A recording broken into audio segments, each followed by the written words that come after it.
Hi hello, நான் உங்கள் ராகுல் சிவா பேசுகிறேன். இன்றைக்கி நம்ம எதை பற்றி பார்க்க போகிறோன்னா காதலை பற்றி. காதலுங்கிறது ஓவியம் மாதிரி. வரைய தெரிஞ்சவன் புத்திசாலி, வரைய தெரியாதவன் அதிர்ஷ்டசாலி. இது எல்லாத்தையோட முக்கியமான ஒரு விஷயம் சொல்ல போகிறேன். லாரியில் விழுந்தவனுக்கு ஒரு நாள் தான் தண்டனைக்கா, ஆனால் லவ்வில் விழுந்தவனுக்கு வாழ்க்கை பூரா தண்டனைக்கா. இதை புரிஞ்சுக்கிட்டு வாழ்க்கையை ஒழுங்காக வாழ்வீங்கன்னு நம்புகிறேன். பாய். நான் ஒரு சாதாரண ஆளுங்க, ஹோட்டல் பாய். ஹோட்டல் பாய்க்கு முன்னால் கூலிமேனுக்கு முன்னால் ஒரு ஆஃபீஸ் பாய். ஏன் இந்த ஆஃபீஸ் பாய், இந்த கூலிமேன், இந்த ஹோட்டல் வேலை இதெல்லாம் ஏன் செஞ்சுன்னு எனக்கு தெரியாது. இதுக்கு அது என்ன செய்ய வச்சதுன்னு எனக்கு தெரியாது. பட் ஒன்று மட்டும் தெரியும், நான் ஒரு ஏழை குடும்பத்தில் பிறந்தவன்.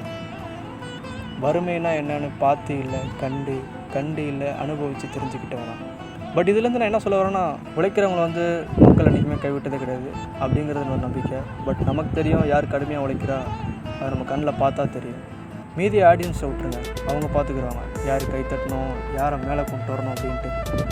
இதை நான் எல்லா யூடியூபர்ஸும் தான் சொல்கிறேன். ஓகே ஃப்ரெண்ட்ஸ், நாளைக்கு இதே கண்டென்ட்டோட வேறு ஒரு கான்செப்டோட சந்திப்போம். அதுவரை உங்களிடமிருந்து விடைபெறுவது உங்கள் ராகுல் சிவா.